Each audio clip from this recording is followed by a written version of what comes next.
Caitlin Clark not the main attraction behind rising WNBA investments, claims veteran reporter.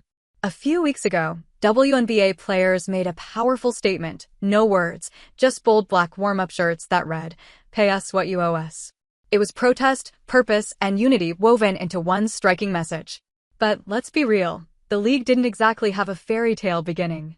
TV ratings were flat, arenas were often half empty, and by 2018 it was confirmed. The WNBA hadn't turned a profit since tipping off in 1997.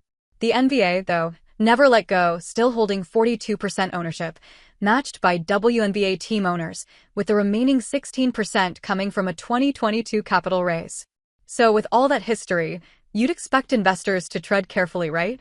Well, not exactly. When veteran sports business reporter Joe Pompliano asked, "Why are WNBA teams worth more than ever, even as the league loses millions?" he wasn't exaggerating.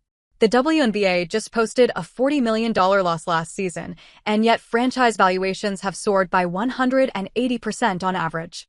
Most notably, the Golden State Valkyries were valued at $500 million in just their first year.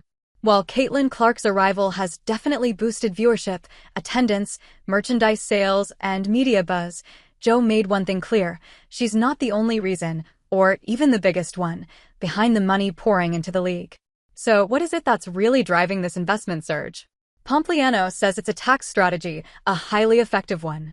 Sports teams in the U.S., including those in the WNBA, are being treated as financial assets with huge tax advantages. Here's how it works in simple terms.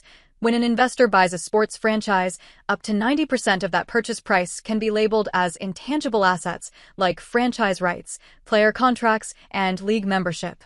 Under Section 197 of the tax code, those intangible assets can be amortized over 15 years, meaning the owner gets to deduct huge paper losses each year, even if the team is technically profitable. And the scale of these deductions is massive. Take a $2 billion team purchase. According to Joe, if 90% of that is allocated to intangible assets, that gives you $1.8 billion to amortize. Spread over 15 years, that's $120 million in annual deductions. Even if the team earns $20 million, the amortization makes it look like the team lost $100 million that year. These aren't real losses, they're tax-friendly accounting losses. And the cherry on top? Because most teams are structured as LLCs or partnerships, those deductions apply to the owner's personal income, not just the team's books. This comes as investors are lining up to drop $250 million expansion fees in places like Cleveland, Detroit, and Philadelphia. Then, while Liberty saw their valuation soar 222% to $420 million, Connecticut Sun received a $325 million offer. But along with the belief in the future of the WNBA, they could view these franchises as smart financial tools too. As Joe put it, WNBA valuations wouldn't be growing if the league weren't growing. But billionaires also wouldn't be interested in paying these prices if there weren't massive financial benefits to them doing so. Clark may be the face of the league right now, but the driving force behind soaring franchise values lies in the numbers, not just the highlights.